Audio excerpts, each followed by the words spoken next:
Oi pessoal do 7º ano, tudo bem? Aula do dia 7/5. Como vocês estão hoje? Espero que vocês estejam bem, que vocês estejam enfrentando esse momento bem. Qualquer coisa pode falar comigo, tá? Querem conversar alguma coisa? Então pessoal, nossa aula de hoje vai ser sobre as revisões, tudo que a gente já estudou esse bimestre, tá? A gente vai falar sobre o teatro do oprimido, de como o teatro vai ser a nossa expressão naquilo que nós estamos sentindo e também dos problemas da sociedade, as mudanças do século XX, tudo aquilo que aconteceu de inovação tecnológica, que trouxe mudanças tanto para a sociedade como também para a arte. Como a arte ela foi totalmente influenciada e como ela foi totalmente modificada. Não é mais uma arte que está preocupada mais com a estética, mas sim uma arte que está preocupada em expressar os conflitos sociais. A gente vai falar também sobre os manifestos, os protestos, todo o conceito de arte que vem manifestar sobre os problemas da sociedade, sobre a arte como movimento de protesto contra as mazelas que acontecem com a nossa sociedade, sobre a periferia que começa a expor os seus pensamentos, as suas ideias. Vamos estar falando sobre regionalismo, o fauvismo, a arte rupestre e o causos. E também vamos relembrar do cinema, tanto o surgimento no cinema no mundo, de uma maneira geral, e também como ele foi construído aqui no Brasil, tá? Eu vou deixar uns exercícios no vídeo para vocês estarem passando para o caderno, do caderno enviando para mim, tá? E depois eu mando a resposta. Beijos! Então, pessoal, vamos fazer nossa revisão hoje, 7º ano. A gente vai estar revendo o Teatro do Oprimido, que surgiu com Augusto Boal em 1960.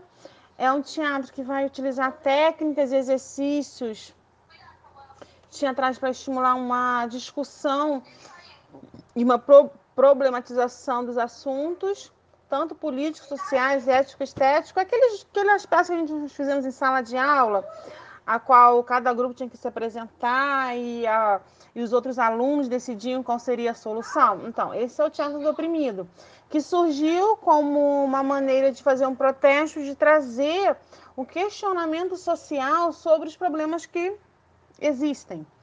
Os principais princípios é o reapropriamento do meio de produção teatrado pelos oprimidos, significa que aquelas pessoas que não têm voz passam a ser representadas, a classe social que não tem voz. Quebrar a quarta parede, que é a relação entre público e a apresentação teatral. Há uma liberdade, há uma transição entre tanto os atores que estão apresentando, quanto a própria população, quanto o público que está assistindo. E o terceiro é a insuficiência do teatro diante da transformação social. Significa que não adianta apresentar a peça teatral ao público decidir, ter uma boa aceitação e isso não trazer uma transformação social. Isso foi o Teatro do Oprimido. Nós vimos sobre a transformação no século XX, tudo aquilo que aconteceu no século XX, a sua transformação da sociedade. Os principais acontecimentos foram as 2 guerras mundiais, o avanço tecnológico, as novas teorias, tanto a teoria da psicanálise como a teoria da relatividade, que vai mudar o jeito dos estudos da física e assim também quanto a gente conhecer como pessoa. Falar nisso hoje no dia 6/5, no caso ontem, estavam comemorando o aniversário de Freud, que é o responsável pela teoria da psicanálise. Nós vamos ter o surgimento do cinema, a gente estudou isso, nossas últimas aulas, videoaula foi sobre o cinema. A popularização da fotografia, as câmeras fotográficas se tornam mais popular, vai parar na mão da grande massa.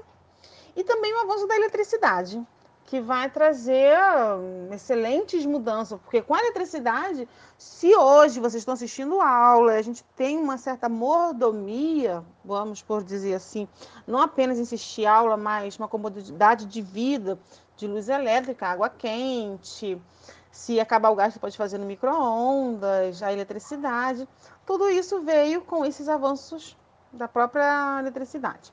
Dentro da arte, essas mudanças na sociedade, o que ela vai permitir? Ela vai trazer a liberdade de criação.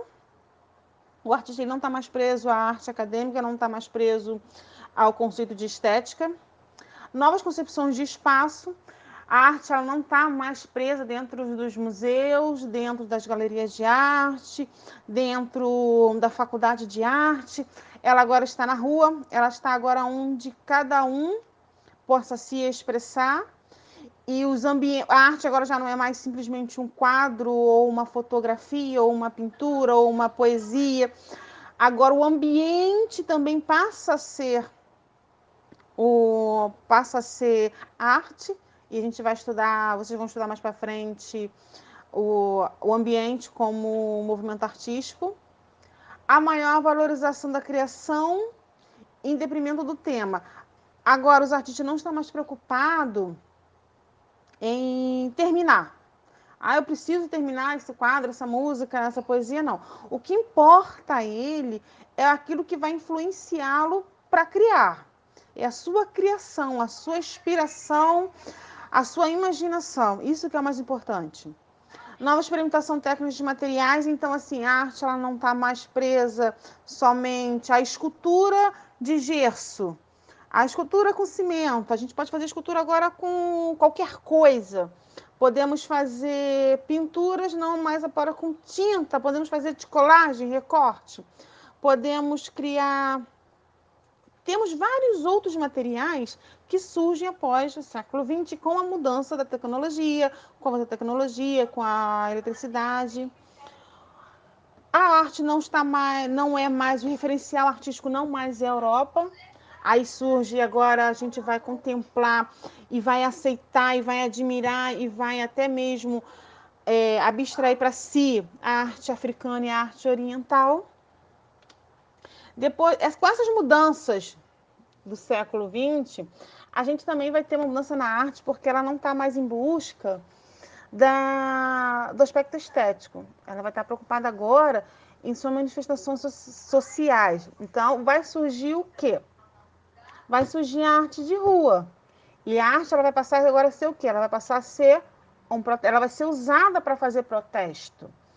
Ela vai ser usada agora não mais para embelezar, por assim dizer, o ambiente. Ela agora vai estar no ambiente para falar, para dar voz a uma classe social que não era ouvida. A arte de rua vai surgir principalmente nos Estados Unidos, em Nova York, ali no Brooklyn, na década de 70 e 60, é quando a periferia começa a se manifestar. Nós vamos ter o hip hop, que são músicas com letras que normalmente sempre traz uma realidade que a população está passando. O grafite, que são arte gráfica, que hoje em dia é considerada, e lembra que eu falei, grafite é a arte que tem uma mensagem de protesto. A pichação, ela serve simplesmente para vandalizar. Ela não tem significado nenhum, ela não passa mensagem nenhuma. Nós vamos ter o breakdance, que vai ser as danças de rua. Nós vamos ter Banksy, que vai ser um artista que vai fazer, através do stencil, desenhos na rua, nos paredões, principalmente da Europa, com crítica social, política e sátiras. E se você jogar em pesquisa sobre a vida dele, ele faz várias críticas, principalmente atualmente, sobre os refugiados, sobre as guerras civis, sobre o próprio capitalismo.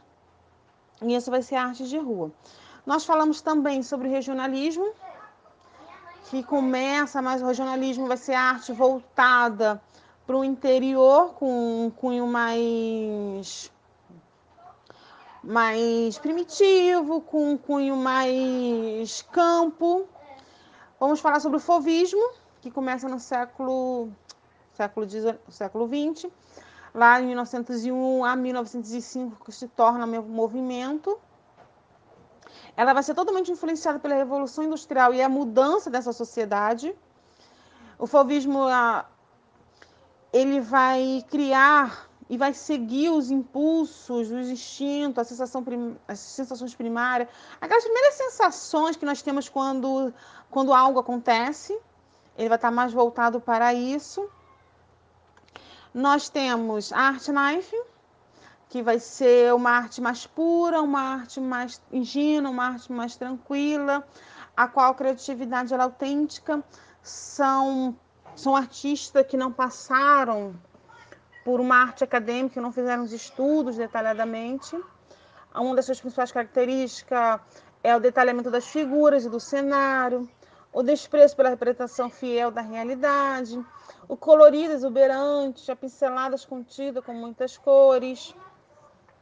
E outra arte do regionalismo vai ser o causos, que é uma história verdadeira ou inventada, que pode ser engraçada ou assombrosa, com uma lição no final. A gente até fala bastante sobre ela, vocês viram um vídeo sobre o Ronaldo Boldrin, que é um dos maiores artistas de causos no Brasil, que são aquelas histórias que um dia o meu amigo, meu tio, meu pai viu algo estranho no meio da mata e ali se desenrola uma história com o cunho de passar uma lição. Falamos também sobre o cinema, como ele se surgiu no início do século XIX. Principalmente, ele vai ter um marco inicial, bem dizer, com os irmãos Lumière, quando eles criam o cinetoscópio. Eles aperfeiçoam o cinetoscópio de Thomas Edison. As primeiras salas de cinema vão ser as salas que eram apresentação, onde existiam as apresentações musicais de teatro na Grã-Bretanha. A Europa, nesse momento, cada um tem o seu cinetoscópio e cada um está fazendo suas apresentações. Ele vai para os Estados Unidos e a primeira exibição do cinema, no filme, nos Estados Unidos vai ser em Nova York em 1896, com Edison Company. O Nickelodeon foi os primeiros cinemas permanentes, que até então o cinema ele passava de lugar para lugar. E finalmente nós temos o Nickelodeon, que vai ser os cinemas permanentes, e vão se produzir filmes. Quem era dono dos seus Nickelodeon fazia os seus próprios filmes. Mas o primeiro filme longa, que teve duração, que até então os filmes aqui eles tinham de 12 minutos, 15, eram filmes pequenos, curtos. Mas o primeiro longa mesmo foi Queen Elizabeth, de Lewis Mercant, em 1912. E foi um sucesso de público. Ele lotou a sala de cinema da época. E o cinema vai passando por transformações. Nós temos Nova York, que é Chicago e Nova York, que eram os lugares onde mais se faz e produzia filme, mas aí o clima vai prejudicar, eles se voltam para Hollywood, que ali é mais calor, e começa a se criar as grandes produtoras de cinema. Em 1932 surge o sistema de 3 cores, que até então aqui os filmes eram mudos em preto e branco.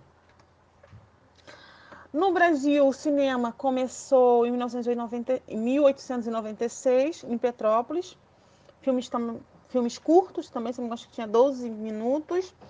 E foi só mesmo para a classe alta, porque era caro os ingressos, só quem tinha dinheiro podia entrar.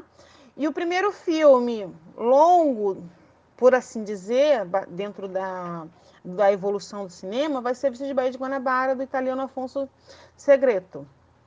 Em 1930 surge o primeiro estúdio brasileiro, Cinédia, e até então o cinema brasileiro aqui ele era mais voltado para um cinema mais engraçado, as chanchadas, um cinema de comédia, mas o cinema vai cair, vai ter por causa da Grande Guerra. Então assim, os grandes estúdios de Hollywood vão sofrer. Ele vai sofrer uma grande queda, vai vir a ruína, e o Brasil, por copiar Hollywood, também vai sofrer essa guerra, então o cinema vai decair muito no Brasil. O cinema começa a mudar mais ou menos a partir de 1960, com o novo cinema, começa a se produzir. O grande filme vai ser Pagador de Promessas, que foi indicado ao Oscar, em 1962. Mas aí nós temos golpe militar, vem a censura e é quando é criado o Embra Filmes, que era uma empresa de filmes que servia como censura e controle do que podia ser passado dentro das salas de cinemas. Ele tinha que passar por uma análise do que poderia ser visto. Então, assim, algumas pessoas, alguns diretores conseguiam passar por essa censura. E nós temos o Macunaíma, filme, que conseguiu passar e era uma crítica social. Depois disso, mais ou menos, quando acaba a ditadura, nós vamos ter a lei do audiovisual, na época do presidente Fernando Henrique. Ele vai criar a lei do audiovisual, que era um estímulo do cinema. Mas até então o cinema ainda muito devagar, não tinha tanto grande público. Os filmes, o cinema no Brasil começa realmente a mudar e a ganhar status popular quando a Globo cria a produtora Globo os Filmes e começa a produzir os seus filmes. E o grande sucesso desse cinema brasileiro vai ser Central do Brasil. E hoje em dia nós temos, foi em 1998. E hoje em dia nós temos muitos filmes famosos no Brasil, filmes que são indicados a vários prêmios, porque assim, não existe só o Oscar, como o Oscar é considerado o melhor prêmio, mas também existem muitos outros prêmios a qual o cinema brasileiro consegue alcançar. O Palma de Ouro, assim, os festivais que existem na Europa, o Brasil tem essa aceitação. Só o Oscar mesmo que é meio complicado, mas eles não... Eu não entendo a lógica do Oscar. E também falamos sobre Mazzaropi, um ator, nasceu em São Paulo. Ele foi um ator baseado em comédia. Ele interpretou o Zeca Tatu, que era o personagem de Monteiro Lobato, que era o típico caipira, com as suas blusas xadrez, suspensório, e fez muito sucesso na década de 1960 a 70. E assim, o grande marco, a característica dos seus personagens era que vivia ali as suas situações diversas dentro do campo, mostrando essa realidade, mostrando esses problemas dentro do campo, e dentro desses problemas ele vai mostrar o preconceito racial. Tem um filme que ele faz que o filho, eu não sei se é ele ou se é o filho negro dele, é negro. E assim, e ele vai bater sobre o racismo porque as pessoas falaram sobre como o filho dele era tratado, não, o filho dele que era negro, como o filho dele era retratado, sofria esse preconceito por ser negro, e ele, no caso, ele era moreno, não era coisa. Então, assim, ele vai falar sobre religião, política, ecologia, e tudo isso dentro do humor, com uma linguagem mais explícita do povo, sem um português culto. E agora a gente vai falar sobre os nossos exercícios. 5 exercícios básicos que são de interpretação sobre tudo que a gente estudou, pessoal. Primeiro, descreva como a descoberta do século XX transformou a arte. Eu acho que, assim, se vocês copiaram a matéria no caderno lá nas nossas primeiras aulas, porque essa matéria aqui do descoberta do século XX, a gente deu em aula presencial. Se vocês pegarem, quem copiou vai conseguir fazer esses exercícios. O hip hop é considerado arte de rua. Quais as características desse tipo de arte? Relacione o avanço tecnológico e o surgimento do cinema. Qual foi os avanços tecnológicos que permitiu o surgimento do cinema? Mazzaropi foi um artista de grande importância para o cinema brasileiro. Quais as características de seus personagens? E, por último, cria um grafite, que é o único que vocês vão expor seus talentos agora. Beijo, pessoal. Tô com saudade de vocês. Até a próxima.